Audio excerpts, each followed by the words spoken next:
Okay, I'm going to call this work session to order on today's date, February 2nd, 2023 at approximately 6:37 p.m. I apologize for the delay. We were having technical difficulties. Can I get an approval of the agenda? Move to approve the agenda as presented. Second. Thank you, Katie. Thank you, Rachel. All those in favor say aye. Aye. Any opposed? Motion carries. Okay, study items 201 True Colors Team Builder by Dr. Jameson. Thank you.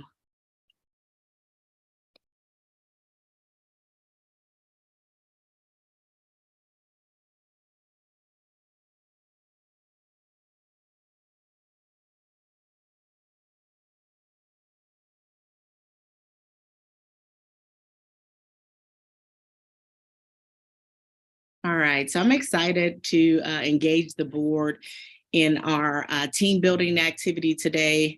We will really spend some time using the True Colors personality test to further understand who we are, not only as a board, but also the relationship between the board and the superintendent. But also it aligns with the work that we're doing through MSIP 6. And so it talks about professional development for the Board of Education, but it also talks about the development of relationships and how that information helps us as we go through governance and policy. So the board had a little bit of homework. But before we jump into the homework, I wanted to kind of talk about the outcomes for our session. So one, we will spend a little bit of time understanding the different personality styles and types. We will also discover our own personal qualities, but also the qualities that exist amongst us as a board member and also as a collective. And then we will unpack what we found and then discuss how these varying personality traits impact as we interact with each other. So a couple of key concepts. This is basically a metaphor. While we are talking about true colors, it doesn't necessarily indicate that one color is better than the other. It also does not mean that you have one particular type of color, but what it does say is that you have a dominant color, and that dominant color typically lends itself to varying types of personality traits, but also that you can have traits in other areas, and you can see some of those sure up and surface in some of your board members. This particular personality test is drawn off of the Myers-Briggs test that some of you have probably already completed before, and it allows us to see how the varying traits interact with the work that we do within our organization. So the colors are there. Again, I talked about there not being a particular color, but for the varying colors, which we'll talk about, the green, the orange, the gold, and the blues, you'll be able to see how you fit and what those characteristics are. So the fun part, everyone should have had an opportunity to complete the profile. So thumbs up if you were able to complete your profile. Awesome sauce. And Bonita, I actually didn't get it. I guess my email is doing something crazy because I didn't get the link today or that. If you could send it when you get a chance. Thank you. Absolutely. And I could actually drop that. Dr. McGee, do you have the link from earlier today? If you can drop that in or email it to President Herndon Miller so she can have it. So as you complete it, hopefully you didn't spend too much time looking at the actual words in the box. It really is to go through each row and each column to say, of this row, which of these words best describes me, but not to spend too much time saying what they are and what they're not.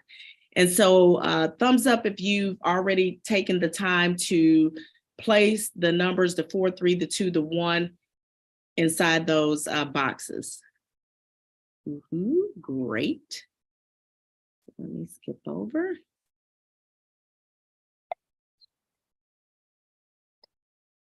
Oh. All right, so you should have had an opportunity to go through and complete those. I'm actually going to exit out and pull it up here so that the community can see what it is. And so at the bottom, you total up the numbers in the boxes. You're either orange, you're green, you're blue, and then you're gold. And so just kind of hearing from the board, where did you land? I know the screen doesn't have everybody in order, but if you want to just unmute and share what color you are before I reveal the other parts of the presentation. That would be gold for me. I am a green. I am a gold. I'm a gold.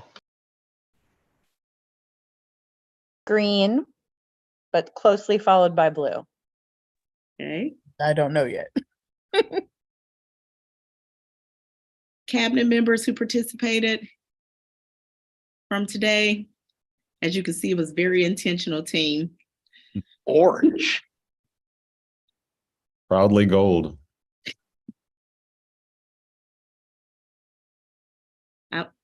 I was green.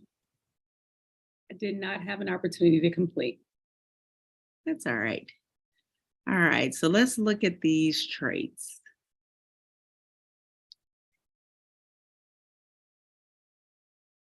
Back.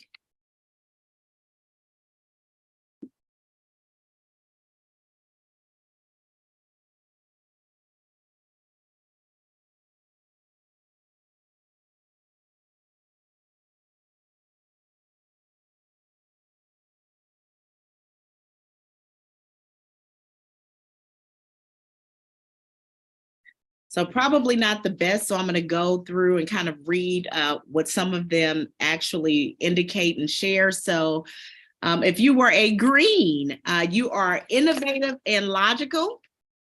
You seek to understand the world. You need to be competent. You require intellectual freedom. You're curious. You question authority. You push yourself to improve. You seek perfection in play.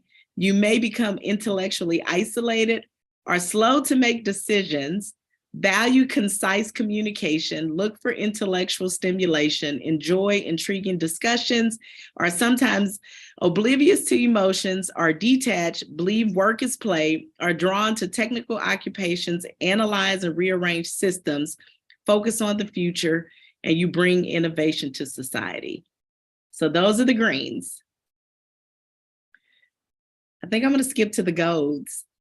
The golds are dutiful and stable, need to be useful, want to be self-sufficient, value organization, desire punctuality, schedule their lives, make and keep commitments, measure worth by completion, are goal-oriented, values rules, prepares for the future, are inclined to join groups, believe work comes before play, safeguard traditions, prefer order and cleanliness, are responsible and dedicated, are drawn to respected occupations, enjoy positions of authority, desire structure, bring stability to society.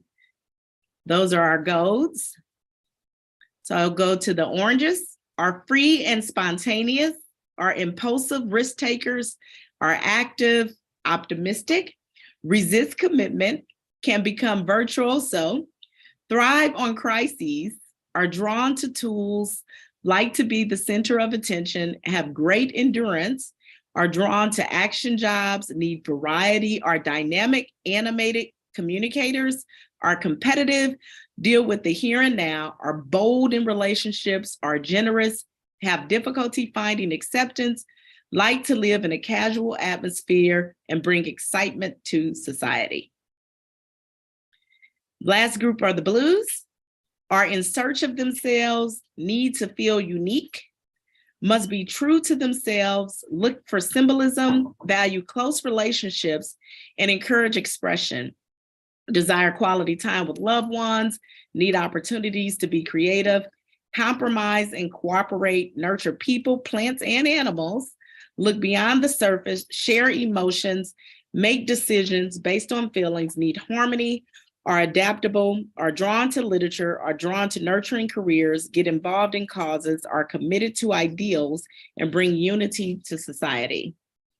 So those are the colors, and just kind of thinking about what you heard and what you see, and based on what you saw as the words for the descriptors, what thoughts pop into mind, and what thoughts pop into mind as you think about how board members actually identified themselves on the personality test and your interaction with them?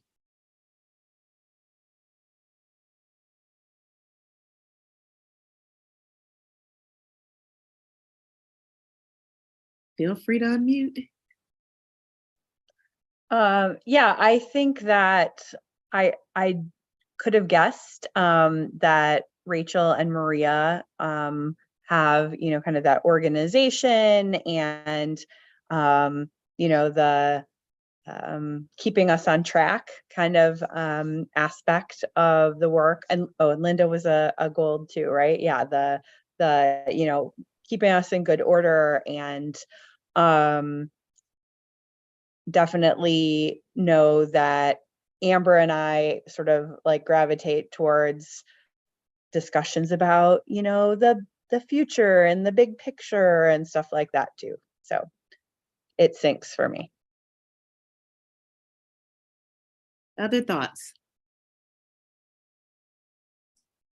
I think for me, I would hate to be on a board where we're all the same. Like, I truly believe that it's important that you have all of these different personalities in order to make sure that it's balanced. That was one of the things we talked about, Rachel, when we did the activity at Admin Council, the benefit within the organization or a school or a team in a school to have individuals who are organized, but also to have individuals who can see big picture and ask clarifying questions to seek to understand, and the benefit of all of those individuals working together towards a common goal. So definitely was a part of our discussion today. Other thoughts? So what's interesting to me is I've actually done this test before pre-COVID through a work function. And although I think I've probably always been gold, let's be honest, how the numbers fluctuated in the other categories, how life has changed so much for people in their roles and how they work and how they think based upon the impact of the pandemic, that I'd challenge this board to think about this exercise maybe 2 years down the road, just to see what kind of changes you personally might have gone through that changes how you work within a board as well. Maria, that was one of the points actually Vince mentioned, and he actually did mention like the pandemic. And one of the things that we built upon was this idea that life circumstances and situations change you, and then it changes how you show up in these varying parts. So thank you for surfacing that. Any other thoughts? In looking at all of the traits, I'm really interested if there's an analysis of which ones work well together, which colors complement one another. Because I am so far from being an orange.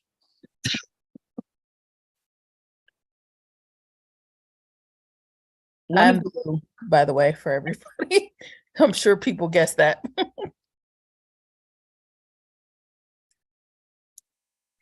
They do have some follow-up activities. I'll try to find that, Amber, and send it to the board just to kind of outline like which groups work well. And then they also have an analysis that says, here's what you need to know. Here's what you need to be mindful of. And it gives insight to the work that's actually being done. What I found interesting when I was completing it is that while I was a green, I'm also very relational. And so I had some areas where I was like, okay, here are the pieces that I'm looking for. But I guess as we think about longevity with our board and our continued relationship building, what are some things in the areas where you were really low that we might want to be mindful of as we continue to do the work?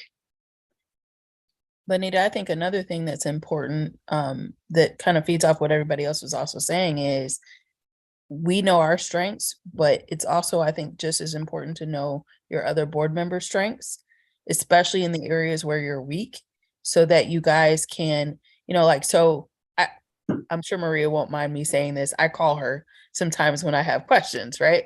Because I know her strengths and I know how, hey, if I'm confused about XYZ, I can call her for this. I know I can call different people for different things because they are strong in those areas where I may not be as strong. So I think that's just as important as knowing your strengths so that you can work with people well in those areas. Any other thoughts?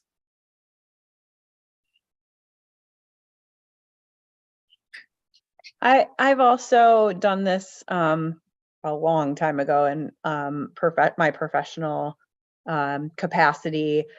And I think one of the things that was helpful then, and I think could be helpful here too, is, we were kind of teasing earlier about maybe some of the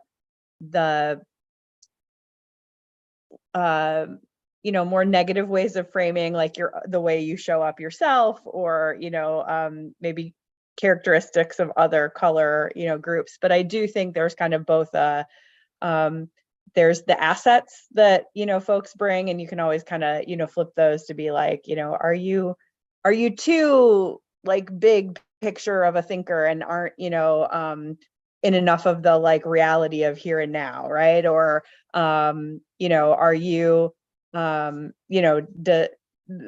I do think that there can be ways that traits show up that are challenging, but I think to really think about the ways that we can lean on the assets-based framing of this, whether it's fellow board members or members of the cabinet.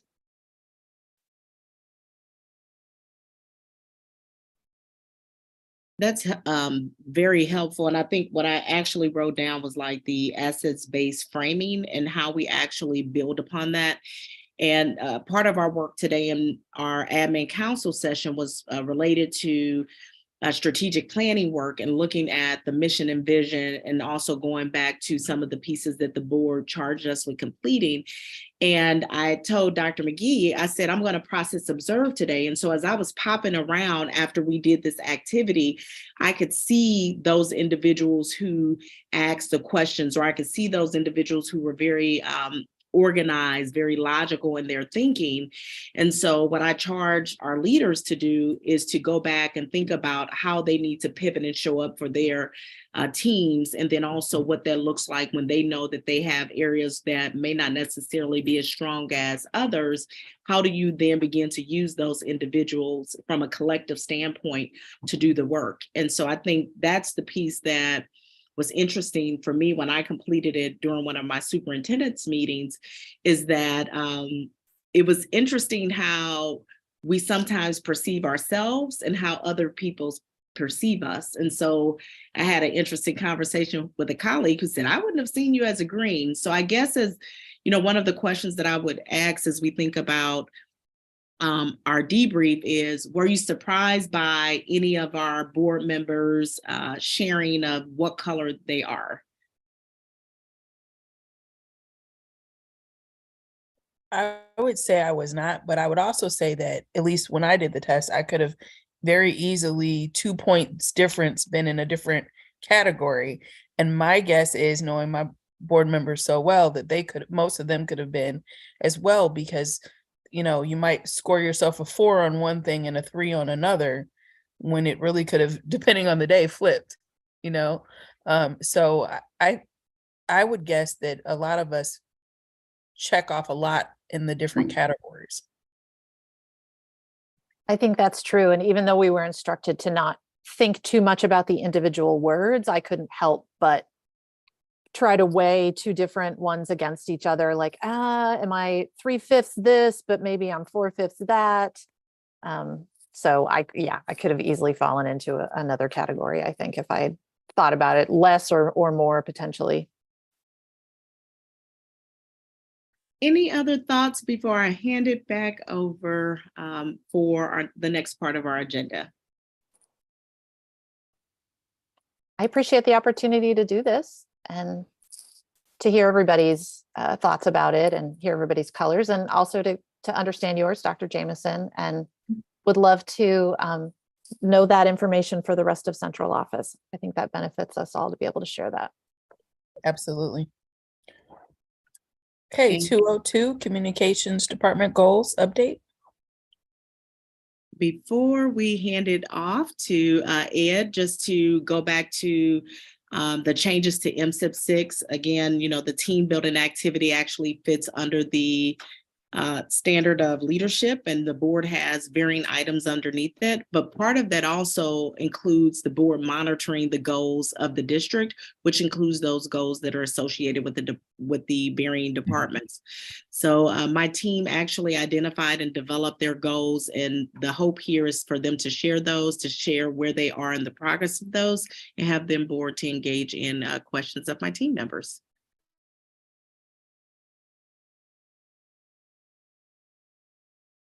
Okay, can I go? Okay, I'm Ed Rich, Director of Communications, and we have identified 3 major goals. The first being family and community outreach. The strategies that you'll see listed here are not in any particular order of importance, but I'll start with our desire to develop a communication and outreach plan for the superintendent. In just a few months, she'll be coming up on 2 years with us, but to some people, she kind of carries that new moniker. So action steps here would be to strategically select community and civic events for her to make appearances and provide talks. She's already, she's been to the Maplewood City Council meeting. She is a regular attendee at the Chamber of Commerce gatherings. She has an appearance coming up at the Richmond Heights City Council meeting, things like that. But we'd like to expand that to get into neighborhood meetings and open houses and things like that. It's going to be important for us to kind of keep up a regular schedule, a regular cadence of meet and greet events. Our next one is next Wednesday, February 8th at Schlafly, which is great, but we need to keep that up. We need to kind of train the community to know that she's going to be out there, and I'm going to propose this be monthly as we were doing last semester, but that's important.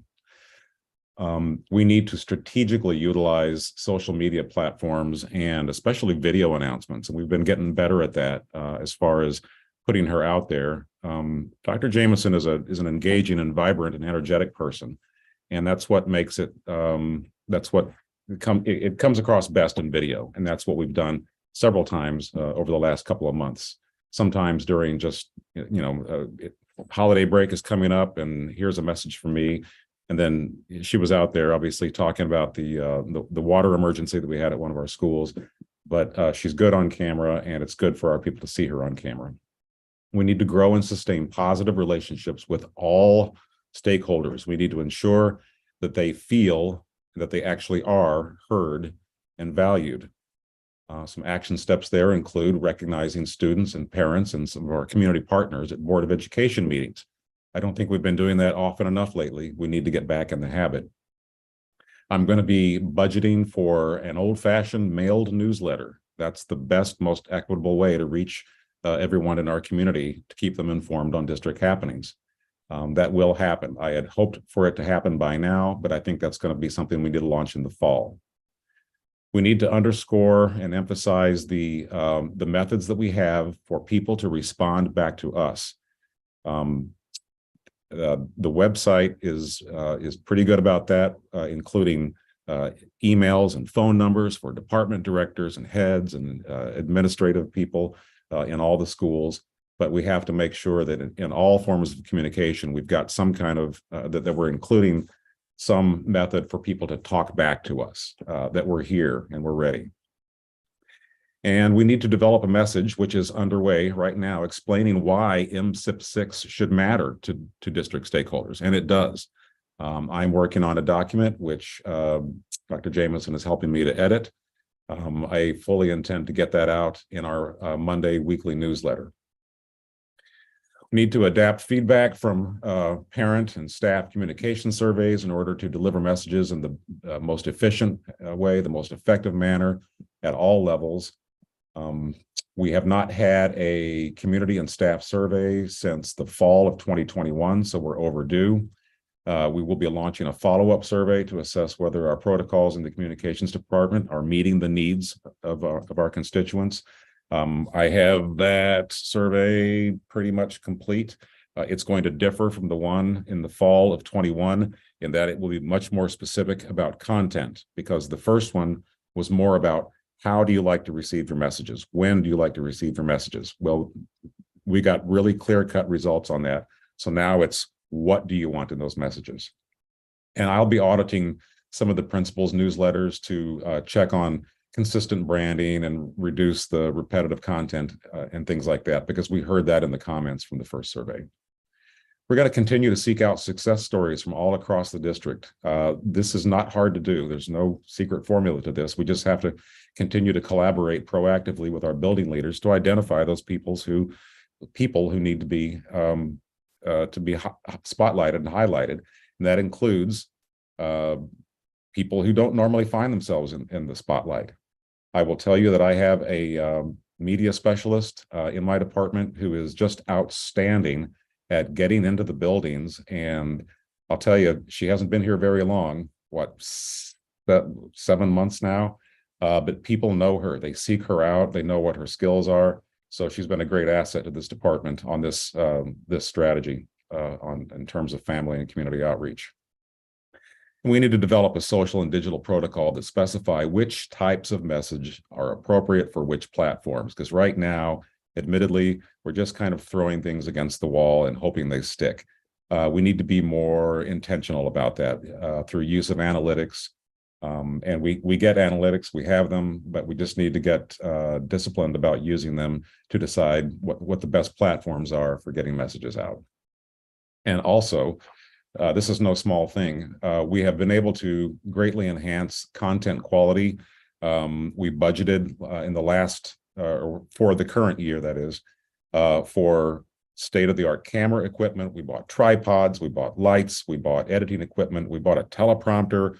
All of these things make for a better product, and the product that we put out there is a reflection on the district, and I think it looks better than ever. The aforementioned media specialist, Lizzie Martinez, is quite adept at animation. So there's a lot of original content that's coming out of this department that sometimes it misses the mark, but sometimes it really, really hits the mark strongly. We've got a lot of stuff in the pipeline as well.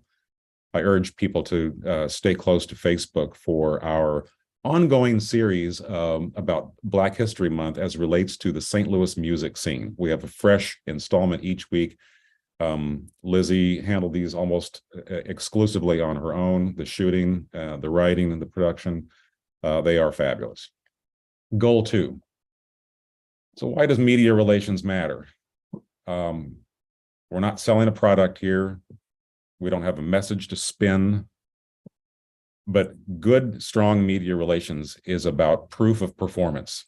When we can get news reporters interested in what we're doing, they tell that story, and it underscores, it underlines, it emphasizes the good work that we say we're doing, but it proves it because it's out there. Strategy: enhance the public opinion and the image of our school district with proactive and frequent outreach to media organizations.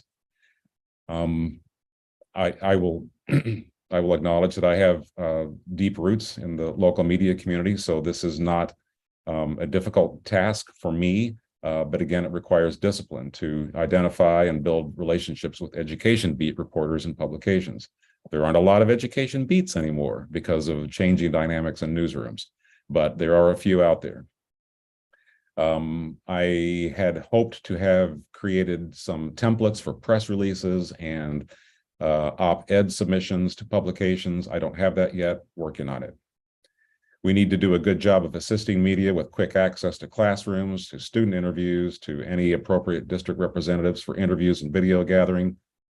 We've really stepped up our game here in the last month. We've had several TV stations in the building telling fabulous stories about, one example is we have a middle school instructor who has spent a little over a month in Antarctica. We have an upcoming feature, and this is not just your minute and a half story that appears 15 minutes in the newscast, there's a big feature that will be promoted heavily on Channel 4 about one of our high school athletes who is an outstanding wheelchair basketball athlete. So I'll be keeping people posted on when that's due to air.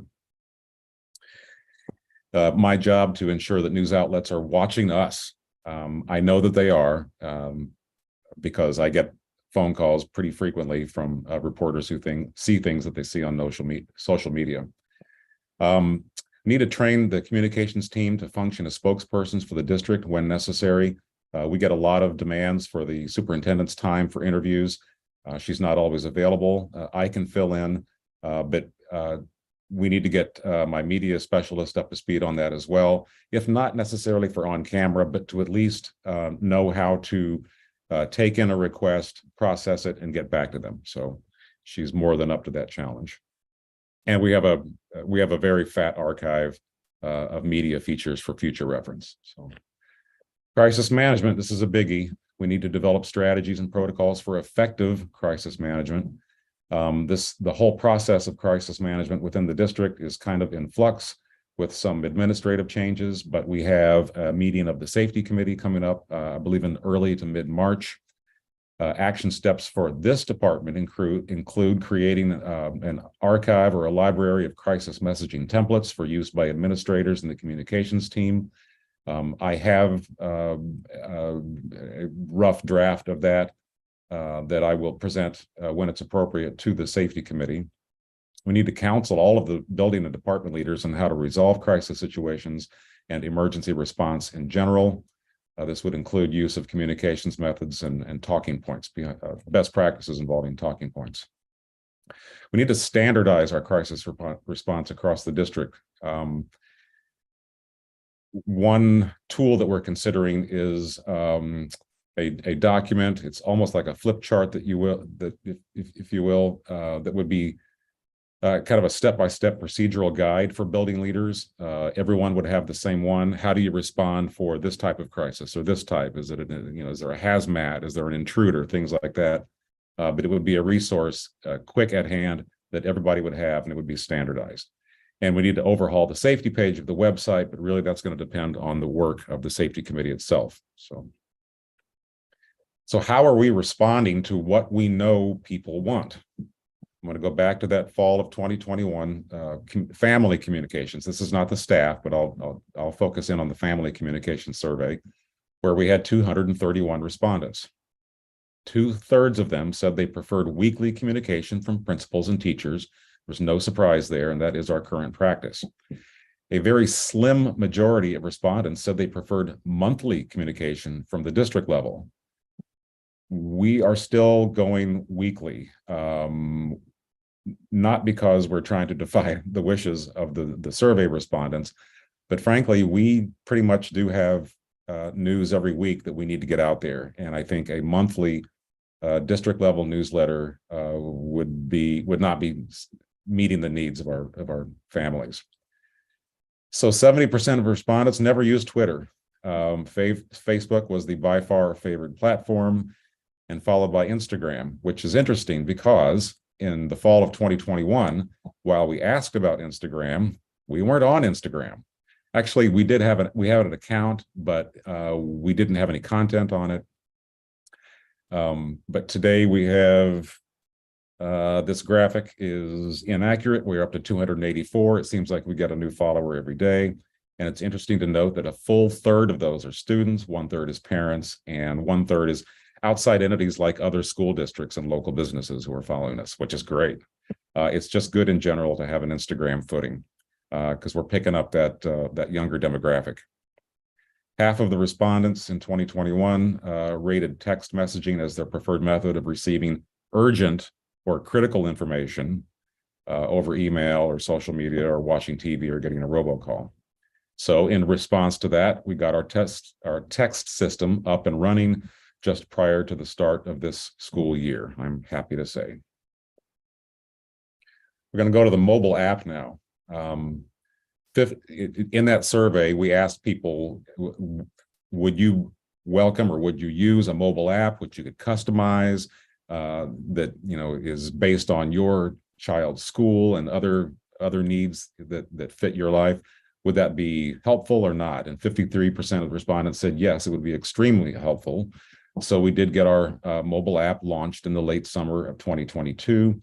And that graphic, I put that graphic over there to underscore what I need to do. So in late August of 2022, you see that's when we were promoting it. And that's when we had all of the downloads. Then it, of course, drops off. I put out another message in the middle of last month. So there's a tiny spike there in the middle of January. I need to include in our next district-wide message the fact that we do have a mobile app and it is customizable and it's really handy, folks. I get great comments about the few people who have it, but you can check lunch balances. You can check, well, everything that you can get out of PowerSchool, you can get on the mobile app. So I have aspirations to up the profile of the mobile app. And that, as all of you know, because you approved it, we have a new partner, Standpoint Public Affairs. This is a St. Louis-based public affairs agency. I will just say that on a personal note, I have known the head of Standpoint Public Affairs for nearly 3 decades. It was really gratifying for me to be able to enter into a partnership with him. His name is Mac Bradley. The goal here is to develop a strategic communication plan with a consistent voice to improve community relations. We had an initial meeting on the snow day, January the 25th, the Wednesday. He was kind enough to come down here, which was great. Some of the topics, and these are just some, we had a wide-ranging conversation, but we talked about clarifying the MRH identity, and that's part of the strategic planning process. You know, who are we? Who do we want people to? Who do we need people to know that what we stand for? Brand consistency, that's important in any organization. We fall down sometimes on that one. Effective interaction with regional news outlets, we kind of already talked about that. Crisis communications is going to be a big ongoing topic for us with Standpoint, and the effective use of surveys. I don't have deep experience in surveys, so it's been great to get the input from Mr. Bradley at Standpoint. We have a follow-up meeting tomorrow afternoon at 2 o'clock, which I'm looking forward to. It's been a great project. What questions may I answer?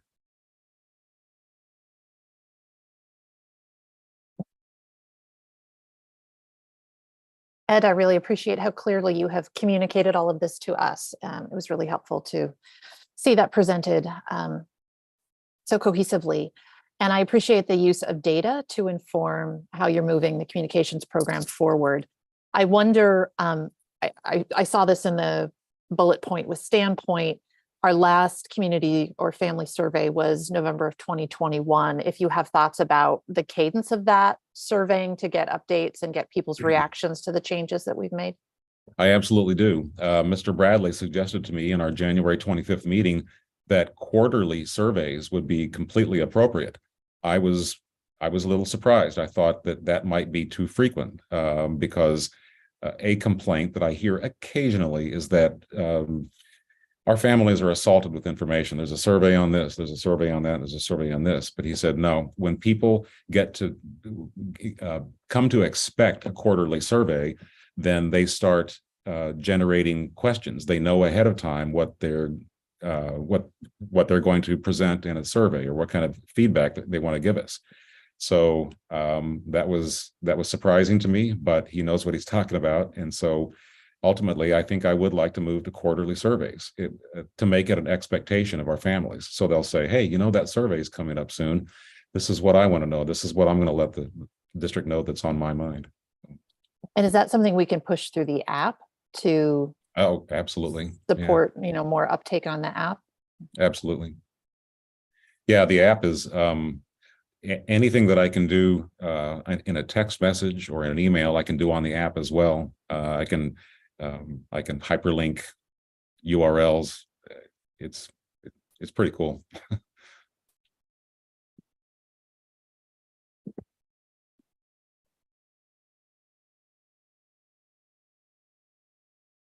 Any other questions or comments? Okay. I will take over meeting management since President Herndon Miller has had to step away unexpectedly. Thank you again, Ed. That was helpful, and we're excited to see the next steps and the outcomes, particularly with this collaboration with Standpoint. We'll go ahead and move on to item 2.03, Curriculum Instruction and Assessment Department Goals Update by Dr. McGee. Good evening, everyone. Good to see you. Glad to be here. I'm excited to bring you an update on how we're doing on making some progress on our goals. We prepared 3 goals for updates for tonight, and I did a little indicator light next to them so you kind of get an idea of how we're doing on each of them. And I specifically framed them within the standards that are outlined within MSIP 6. So you'll notice the first goal says TL6 at the top. And I know that means nothing to you, but internally, it aligns to teaching and learning. And DB aligns with database decision-making, and L with leadership. So the real intentionality around that is to draw a straight line from the work that we're doing to the standards for which we will be evaluated. And that also allows me then that when that opportunity presents itself from the state to tell our story, we'll be able to draw that line pretty clearly. So we have 3 goals that we wanted to get accomplished this year. Goal number 1 is obviously the one that you've been heavily involved in and that people are receiving lots of communication around, which is the data migration project of leaving our learning management system of its learning and translating all that information into Canvas. We'll give you an update on that today. Second is to, once we sort of got into its learning, we're recognizing some inconsistencies in some of the conversations we're having around what exactly is curriculum and is it clearly defined for both our community, for our internal stakeholders, and for our students. So we're in progress on that, not where we'd like to be, but we're making some good headway. And then finally, the last one is recognizing that we are in a strategic planning year and that there is a considerable amount of work that goes into that, that we want to, by the end of May, be able to bring you a completed strategic plan. So knowing that these are our 3 curriculum instruction and assessment goals, this is what I'd like to give you an update on. So the first one is centered around Canvas. So up until today, some of the things that we have done so far is we had a team come together called our Learning Management System Task Force. They used a rubric to evaluate a number of different options. They got the opportunity to pilot a number of different options, and then eventually evaluated Canvas as being the district's choice. That came to you for approval. We studied it, we approved it in the same evening, which was extremely helpful. To get us up and moving. One of the things we did really early is a survey to our staff, thinking about what are all the things that you would like to see happen during this transition. And one of the things that they really wanted was early access. So I'm happy to say here on February 2nd, we had our goal of getting everyone the opportunity to log in on February 1st. And we were able to beat that and got our implementation team in mid-January and got the entire district on January 31st. So exciting that we're hitting some of our initial deadlines. We have done our data migration project, meaning that we've asked It's Learning to export everything that they are capable of exporting. We also asked Canvas through our proposal process to migrate all that data out of It's Learning and into Canvas. And then finally, we also did an internal local export. So that way we had redundancy in all that data and we didn't lose anything that we worked so hard to get accomplished. And then most recently, we completed on a staff development day an activity called a pre-mortem. And I know it sounds like a silly activity, but it really is one of the most valuable activities we've done so far because we asked people to imagine every single thing that could go wrong in this process. And some of the answers were hysterical. And some of the answers were literally the most helpful things that they could have possibly done. And we continue to go back to that to advise us on next steps, because we can imagine if this went horribly wrong, what are the steps we can take today to ensure that that doesn't happen? So our implementation team has been formed. We asked anyone that was interested in the district to be involved. Their classroom teachers and teachers' aides, and from preschool all the way up to 12th grade, and our SSD staff is even involved, and they advise us on the steps that we're taking, so that way we don't have a misstep along the way. So we're excited that we can report to you today that all staff was able to log in. We had 194 staff members able to log in on the very first day. We had 6 missteps, meaning that there were 6 people that when they clicked the button, it didn't immediately work. And those missteps were all SSD staff that don't necessarily have a consistent student caseload. They may be, for example, a speech language therapist that pushes in for a short period of time to work with the student. So they were all identifiable issues that we can overcome in the future. So we're really excited about that. Secondly, what we're pushing to next is in February, is to press a button in Canvas that will push over all the data from PowerSchool to make sure that all the students are there, all the teachers have the correct course loads, and everything looks like it's supposed to when we would most likely start an academic year. We'll give teachers an opportunity to fill out a Google form and give us some feedback, so that way we have an idea if that first initial sync happens. Why this is so important is this is basically building the roster. So we want to test it out before our first day of school, so that way we're not in August with kids walking in the front door trying to click a button to force these two systems to talk to each other. So we're testing it out now. Next, we're going to do a process called blueprinting, which will make all of the items that we've migrated available for teachers to access. So all the migrated data that we used, that we got out of It's Learning and brought over to Canvas, we're going to make that available. And then we're going to ask for a feedback form. Does it look the way that it's supposed to look? Is it what you expected? And if not, then we have the opportunity to do a secondary migration. So we're targeting that by spring break, basically, which is March 17th, to be able to then, from spring break through the end of the year and even the end of It's Learning's relationship with us, to be able to get anything else out that a teacher requests. So this will give us plenty of time, we think, to accomplish this task and migrate everything over. So that's our update on goal 1.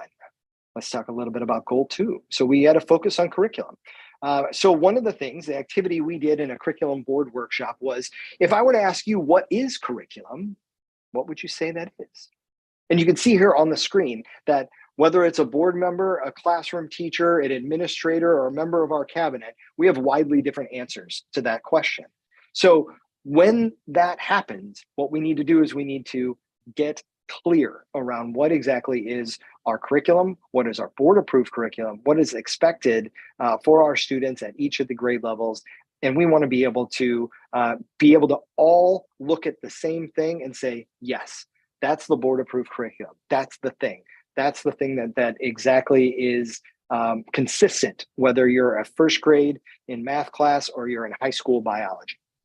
So how this all went down is we recognized when we were exporting things out of It's Learning that some courses had significantly different content and material than other courses. There were inconsistencies available. So then we asked the question, of course, well, which one is the one that's supposed to be the thing? And we talked about what's called the template. And then we recognized that there was a number of people that don't even use the template, even though that's the thing that gets pushed to them as a part of starting the year. So we needed to do some educating. We needed to do some work. We're excited to move forward. So where are we now in the process? Well, we have done the survey. We've looked at the data. We've looked at what we feel is the most important. And now our next step is we're going to make a document that we believe that we can say, this is the curriculum. and we can be consistent with that. So we've made some prototypes. We've looked at 7 different districts surrounding us, some samples, and then our Teaching and Learning Council is advising us on next steps that we can do. And we hope to bring a completed template to you as an update in admin communications to be excited about, like, this is where we're headed and this is the foundation of our journey. So we're like really excited about that. Finally, our strategic planning process is going on throughout this year. If you're looking at the graph, we started all the way back in October. We've done a number of different surveys, opportunities for people to give feedback, and we started our steering committee.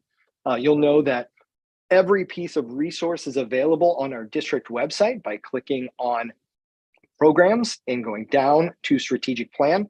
So that way you can reference the notes and materials and resources. And internally, we have kept a recording of every one of our workshop. So that way we can go back and reference any of the items that were discussed.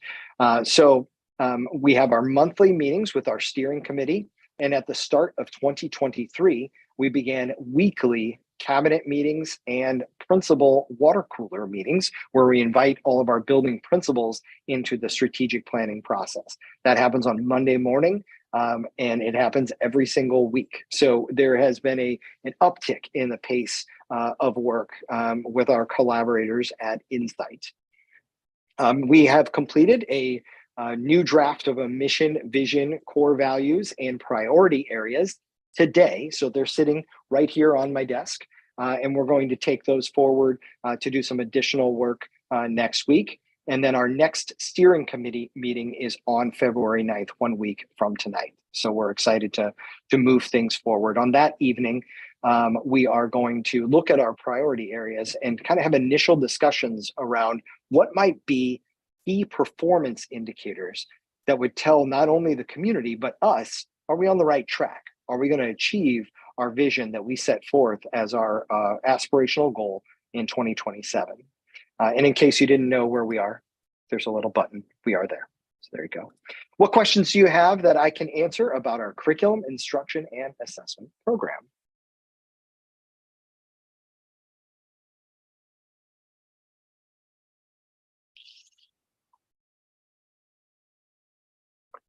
I appreciate the clarity around how we're taking what's been good and putting it into,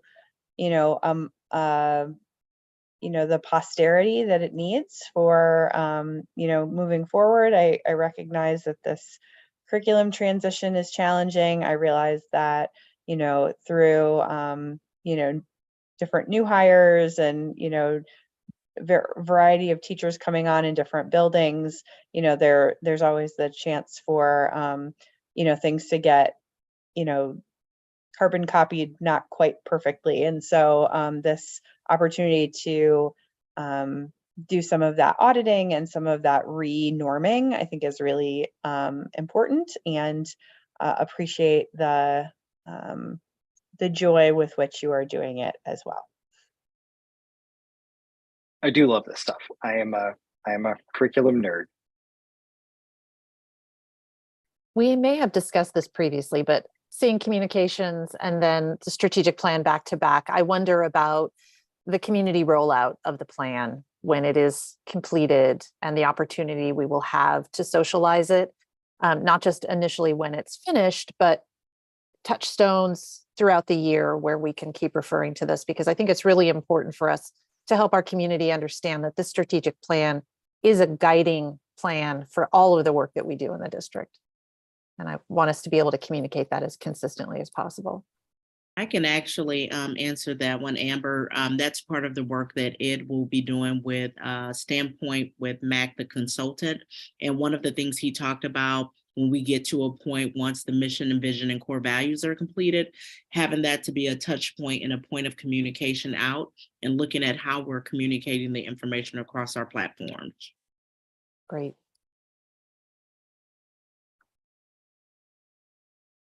Other questions for Dr. McGee?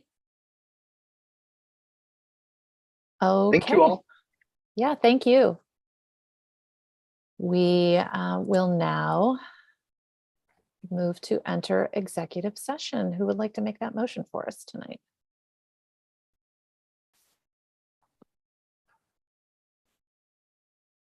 Oh, And I move- can. I'm just trying to get organized over here. All right. I move to enter executive session in accordance with section 610.021, subsection 3, 9, and 13, and section 610.022 of the revised status of Missouri on February 2nd, 2023, for the following specific reason: personnel matters. Can I get a second? Second, Okay, we'll take a roll call vote. Ms. Langston, Yes. Ms. Robinson, Yes. Ms. Goldsman, yes. Ms. Kaufman, Yes. Ms. Withicombe. Yes. Okay, we have a separate link in our executive session agenda, so we will adjourn this work session at 7:33. Thanks, everyone. See you in a minute. Thank you.